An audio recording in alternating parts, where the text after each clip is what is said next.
Hey, bonjour à tous, c'est Atlas 510. J'ai le plaisir aujourd'hui de vous retrouver pour une nouvelle vidéo. Comme vous avez pu le remarquer à la miniature, on se retrouve encore pour la présentation de mon deck Salamandre.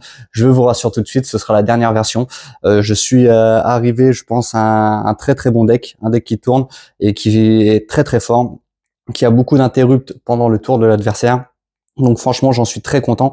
Et je vous avais sorti une vidéo il y a environ 3 mois, mais en tout cas, le deck là n'a plus rien à voir, que ce soit au niveau de l'extra deck ou en tout cas au niveau du main deck. J'ai changé énormément de choses, donc voilà. Je tenais juste à faire la petite aparté. Aujourd'hui, ça va être un peu spécial. Je vais vous présenter le main deck, l'extra deck et le side deck. Il m'avait été demandé dans les commentaires de vous présenter un side deck. Il y aura même une autre vidéo qui va sortir mercredi ou jeudi de cette semaine pour les combos. Vous me l'avez souvent demandé dans les commentaires, donc je vais vous montrer comment moi j'ai décidé de jouer le deck Salamandre. Donc ce deck-là, je l'ai axé Go First, donc soyez pas étonnés. Dans le side deck, c'est toujours un peu perso, mais il y aura énormément de cartes de Go Second. Donc voilà pour la petite aparté. On va partir tout de suite sur la présentation. Juste avant, je voudrais vous présenter ce magnifique tapis qu'on a fait avec les amis. Donc on y retrouve Monde Zombie, on y retrouve la carte Héros, bien sûr le Dragon Desperado qui est l'une de mes cartes favorites, et le Théâtre du Marquet et Alubert, et bien sûr le petit écusson qu'on retrouve juste ici, Dueliste des légendes. On avait décidé de choisir le nom du groupe comme ça. Donc si jamais on se décide à faire plus de tournois, peut-être que vous verrez ces tapis un jour passer en tournoi. Donc voilà pour la petite aparté. On va partir sur la présentation tout de suite. Donc du main deck. Donc bien sûr, on va jouer 3 Salamandre Gazelle. C'est la carte qui fait tourner le deck. Elle fait énormément de choses, qu'elle soit invoquée norme ou qu'elle soit invoquée spé. Elle nous permet d'envoyer une carte Salamandre au cimetière. Donc elle est de niveau 3, Cybers de type feu, forcément je ne vais pas avoir besoin de le répéter. L'effet de Salamandre Gazelle, généralement, si on l'a pas en main, on envoie le roule boule.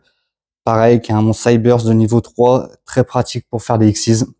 Donc cette carte-là, elle c'est tout simple, on peut la défausser depuis la main, l'envoyer au cimetière pour augmenter l'attaque, et si elle est au cimetière, on peut la réinvoquer spécialement, mais par contre elle sera bannie lorsqu'elle quittera le cimetière, donc très pratique pour faire un Xyz. La prochaine carte que je vais vous présenter, là vous allez me dire, pour ceux qui ont vu toutes les vidéos depuis le départ, mais t'avais dit que le Salamandre du feu c'était pas forcément très très fort. Eh ben écoutez, dans cette version-là, je le joue x2. Je trouve vraiment que c'est l'une des meilleures normes à faire, car elle nous permet d'aller tuto un monstre Salamandre. Donc quand on n'a pas grand-chose, elle peut vraiment être très très pratique pour nous débloquer des situations. Derrière, pareil, encore un choix. Je joue 2 Salamandre renard. Moi, cette carte-là, je trouve que c'est pareil, une très bonne norme. Elle nous permet de faire un pot de dualité. Donc c'est vraiment vraiment très très fort. Et son deuxième effet aussi, pouvoir la réinvoquer du cimetière, est très pratique. En plus, on va pas s'en priver parce que on va pas s'en priver, pardon. Je l'ai en MP19, elle est en secrète et je la trouve vraiment juste magnifique. Donc franchement, on va pouvoir allier l'utile à l'agréable. D'ailleurs, j'ai hâte que les Teen Box sortent parce que j'ai vu la Salamandre Gazelle en Quarter Century 25 ans. Donc honnêtement, je pense que je vais craquer et je vais me la procurer en x3 rapidement, histoire de pimper un peu plus le deck. Ça c'est juste ouais, vraiment pour le côté chaud et vraiment pouvoir jouer de belles cartes. Derrière, je vais jouer plus qu'une Salamandre belette, donc elle permet de s'invoquer spé, pareil si on a 2 monstres. Salamandre depuis le cimetière, elle a un effet où on peut la recycler pour piocher un et invoquer un monstre sur le terrain adverse. Donc ça peut vraiment être très très fort. Pareil, elle est de niveau 3, donc ça peut être pratique pour faire notre Xyz. Franchement, une très très bonne carte. Derrière, le ratio de lequel j'ai le plus diminué, au début je le jouais x3 sur la première vidéo l'année dernière. Maintenant je joue plus qu'en x1. Quand on fait la Xyz, on peut la réinvoquer. Franchement, elle a un côté perse-def, mais ça, honnêtement, on s'en moque un petit peu, on va dire. Mais elle permet surtout de se réinvoquer depuis le cimetière dans une zone link, et de renvoyer une carte dans le deck pour s'invoquer. Donc elle permet de recycler, vraiment très pratique. Le petit Salamandre souris, donc elle franchement c'est juste une invocation spé gratuite. On peut aller la chercher avec Signet Minage, on peut aller la chercher avec le Salamandre du feu, et dès qu'elle est ajoutée depuis le deck à la main, sauf en la piochant, on peut l'invoquer spécialement. Donc c'est vraiment juste un monstre gratuit en plus. Pareil pour le petit code de l'âme, donc le petit code de l'âme que je jouais x3, que j'ai diminué parce que forcément j'ai regardé pas mal de vidéos et grâce à la synchro point du feu, on peut aller l'invoquer depuis le deck. Donc je la joue plus que x1, c'est toujours une très bonne carte, elle permet de s'invoquer SP dans une zone pointée par un monstre Link et elle permet de nous faire une Link réincarner un monstre lien Salamangreande pendant le tour de l'adversaire. Donc vous allez voir, c'est très très pratique. Derrière, je vais peut-être un peu choquer les puristes, ceux qui adorent jouer le deck Salamangreande, mais moi, je suis plutôt team Buffler. Honnêtement, je trouve que cette carte-là, elle est juste gratuite. Si cette carte face recto quitte le terrain, donc on peut faire l'effet pour invoquer le Salamangreande Phalanx. On peut faire son effet, par exemple, si on a Roule Boule en main, on le défausse et on pioche 2, et en plus Roule Boule sur invoque du cimetière. Donc honnêtement, je trouve qu'elle fait un CA de fou. Voilà pourquoi je la joue. J'ai toujours préféré cette carte. Le seul regret, c'est que ce soit Buffer de Flamme et pas Buffler de Salamangreande. Sinon, ce serait vraiment trop fort. On pourrait aller à tuto. Donc les prochaines cartes de tuto. Donc voilà pour nos monstres de l'archétype Salamangreande. Je vais jouer 3 cercles Salamangreande, donc celle-là c'est la tuto du deck. Elle permet d'ajouter un monstre Salamangreande depuis votre deck à votre main. Donc si on n'a pas Gazelle, s'il faut qu'on aille chercher un Roule Boule, s'il faut qu'on aille chercher le Salamangreande du feu ou un renard ou par exemple notre belette, franchement c'est vraiment une très bonne carte. Derrière les one-off, volonté de la Salamangreande. Donc cette carte-là, elle a toujours énormément permis de faire de l'avantage, que ce soit de réinvoquer un monstre depuis le cimetière ou un monstre depuis la main en plus. Et maintenant, son deuxième effet, elle dit juste gratuitement réinvoquer 4 monstres depuis le cimetière. Donc c'est vraiment une carte qui est super forte, volonté de la Salamangreande. Derrière, je vais jouer un petit sanctuaire Salamangreande. Donc toujours la carte du terrain qui permet de faire des réincarnations en Link. Donc vraiment très fort. Derrière, je vais jouer 2 Rage Salamangreande. Donc ça, c'est les ratios pour moi qui sont critiquables. En tout cas, moi, je l'accès Go First et je trouve que cette carte-là, elle est juste trop forte. Quand on l'a en main, elle est vraiment, c'est vraiment un plus parce que maintenant, on a une Link 4 qu'on arrive très facilement à réincarner. Donc cette carte-là, son deuxième effet, on peut péter jusqu'à 4 cartes sur le terrain. En Go second, c'est pareil, on peut nettoyer le terrain très rapidement. Le deuxième piège qui est aussi très fort, c'est le rugissement de la Salamangreande. Donc pareil, cette carte-là, une magie contre piège que on peut envoyer au cimetière avec la gazelle si on l'a pas en main, et quand on aura un monstre Link réincarné, elle permet de se réinvoquer, enfin de se reposer du cimetière, mais par contre elle sera bannie quand elle quittera le terrain. Donc c'est vraiment très fort. Et derrière, je vais jouer pour la consistance 3 Signet Minage. Donc pareil, envoyer une carte depuis la main au cimetière, ajouter un monstre Cybers. Donc soi-disant ce qu'on a, si on peut défausser un Roule Boule, c'est vraiment une carte très pratique. Donc voilà pour le corps du deck en fait. Voilà pour vraiment les cartes de consistance, les monstres, les magies pièges. Derrière, je vais vous présenter du coup toutes les end-traps que je joue parce qu'on peut quand même se permettre d'en jouer 11. Donc je trouve que c'est pas mal. Après, en réduisant certaines cartes, certains ratios, on pourrait encore l'augmenter. Mais honnêtement, je trouve déjà ça vraiment très bien. On va jouer forcément 3 Floraisons de Cendre. Donc c'est la meilleure interrupt. 2 Nibiru. Alors, je joue le 3e en side. Ça, c'est vraiment si jamais je perds le dé, que je commence 2e. Honnêtement, c'est une très bonne interrupt, que ce soit contre Despia, contre Hero. Enfin, honnêtement, contre tous les decks un peu combo qui font plus de 5 invocations, c'est vraiment très fort. Derrière, forcément, une carte de Go First, 3 barrières dimensionnelles. Donc tout ce qui va être fusion, synchro, je pense à Centurion, je pense à comment pareil à Branded, à Tiermentation, tout ce qui va jouer aussi des Xyz. Franchement, c'est très fort. Tu dis juste, tu fais pas d'invoque de l'extra deck, donc c'est vraiment très fort. Et derrière, 3 infinis éphémères. Donc je trouve que ce ratio d'entrap est vraiment très bon. J'arrive généralement à en avoir 1 ou 2 en main, donc c'est vraiment très fort pour moi. Après, si vous avez des idées de end-trap ou des façons ou des choses qui vous conviennent pas dans mon deck, je vous laisserai le dire en commentaire et puis on aura le plaisir d'en débattre, d'avoir vos idées et d'avoir mes idées, pourquoi je joue tel ratio, mais je pense être assez clair et précis. Pour ceux qui suivent, j'en suis au 4e deck profile de cet archétype Salamangreande, donc j'ai vraiment testé pas mal de choses et je trouve que c'est vraiment une très bonne version. Derrière, je vais jouer 3 salamandres Phalanx. Donc, elle aussi, c'est une carte très forte. Elle nous permet d'aller tuto le terrain et elle protège les monstres salamandres de la destruction en se bannissant. Donc, vraiment très très fort.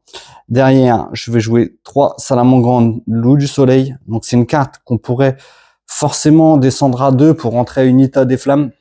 Pardon, une charmeuse Ita. Désolé.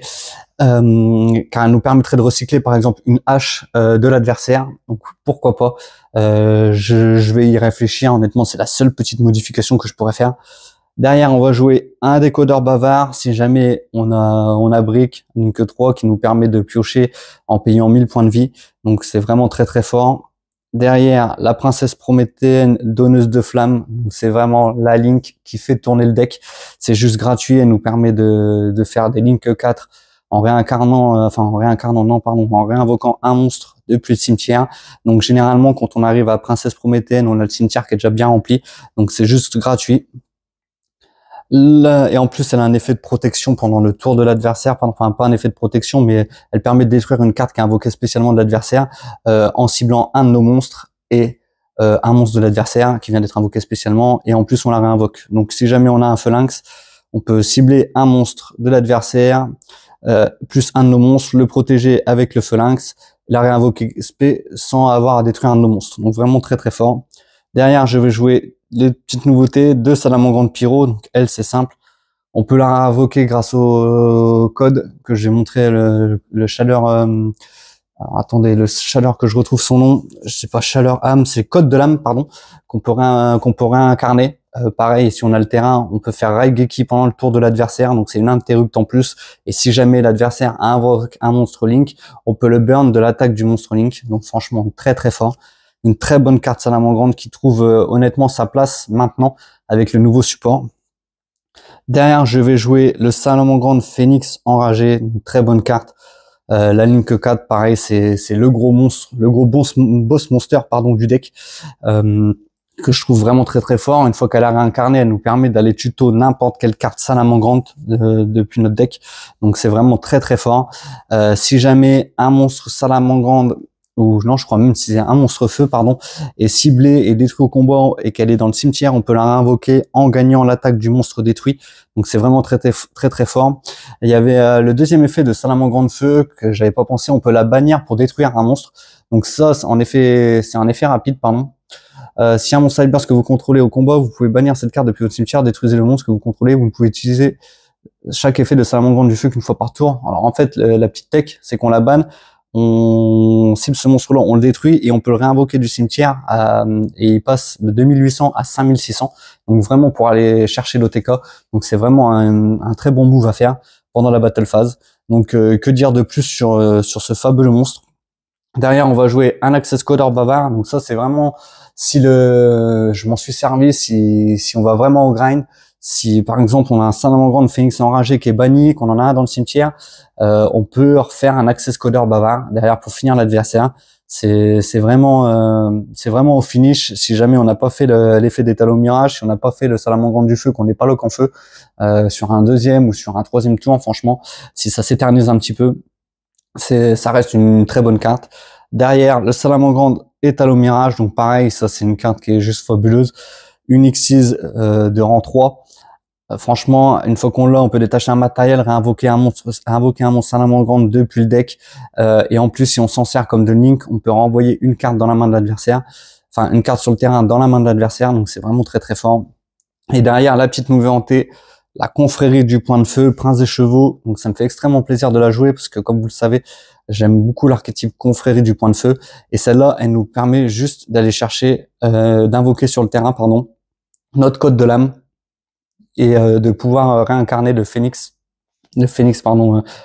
pyro sur le tour de notre adversaire. Donc c'est vraiment une petite take qu'on peut faire facilement parce qu'on joue énormément de monstres de niveau 6, de niveau 3 Donc c'est une synchro de niveau 6 qui est très très facile à sortir. Donc voilà pour mon extra deck, pour l'extra. Honnêtement, il n'y a pas grand chose à dire, hormis peut-être changer l'access codeur, comme je vous disais, changer un loup du soleil pour une charmeuse Ita. Donc voilà les quelques petites modifications. Voilà, je vais vous présenter mon side deck. Donc on va jouer pour tout ce qui est contrer les decks Abracro, tourbillon jumeau et un petit plumeau de Namarpi. Après, comme je disais, le side deck c'est vraiment très personnel. Derrière, on va jouer 3 plus du tout gouverneurs des ténèbres. Forcément, là on l'a accès Go First. Le deck, donc forcément on a des cartes de Go second comme je l'ai dit, donc on peut jouer cette carte là. Le seul problème c'est qu'on peut pas OTK derrière. À la limite on pourrait mettre gouttelette de l'interdit, je pense que ce serait tout aussi bien, mais là vu que c'est un side, j'ai préféré laisser les gouttelettes de l'interdit dans mon deck SS, dans le deck Sky Striker. Donc je me suis dit mettre ces 3 là. Par contre c'est sûr que si j'allais en tournoi je le changerais bien évidemment, je pense. Derrière on va jouer 3 Kaiju, donc 3 Dogoran, donc pareil pour gérer les cartes qui sont embêtantes. Sur un Purly, sur ce genre de choses, je pense que ça peut être intéressant de jouer 3 Kaiju. Derrière, je vais jouer un petit Fantasmé. Je trouve que cette carte est vraiment pas mal quand on a un adversaire qui joue des Monster Link. Après, je vous avoue que je l'ai pas beaucoup sidé, mais en tout cas, ça peut être intéressant. Bien sûr, le dernier Nibiru qu'on peut sider. Derrière, 3 à force égale, donc vraiment des cartes de Go second pour raser le board de l'adversaire, très très pratique. Et derrière, une petite charge Salamandre que l'on peut rentrer en fonction si notre adversaire nous bannit, arrive facilement à nous bannir des monstres. Donc c'est une carte que l'on peut rentrer aussi en Go second. Donc voilà pour mon deck Salamandre. Comme je vous l'ai dit, je pense que c'est la meilleure version que j'ai jamais jouée. C'est le deck avec lequel je prends le plus de plaisir à jouer. Si la vidéo vous a plu, n'hésitez pas à vous abonner pour ne rien louper des prochaines vidéos qui vont sortir. Comme je vous l'ai dit, la prochaine vidéo qui sortira soit mercredi ou jeudi de cette semaine, ce sera des combos. Donc je vais vous montrer comment je joue le deck. Je pense qu'une petite démonstration, ça vaut bien plus qu'une vidéo de 25 minutes où je vous présente des decks. Donc hâte de vous faire ça. Et si vous avez des questions, n'hésitez pas, l'espace commentaire est fait pour ça. J'y répondrai avec grand plaisir. Donc voilà, c'était Atlas 510, c'est au plaisir de se retrouver pour une prochaine vidéo. À bientôt.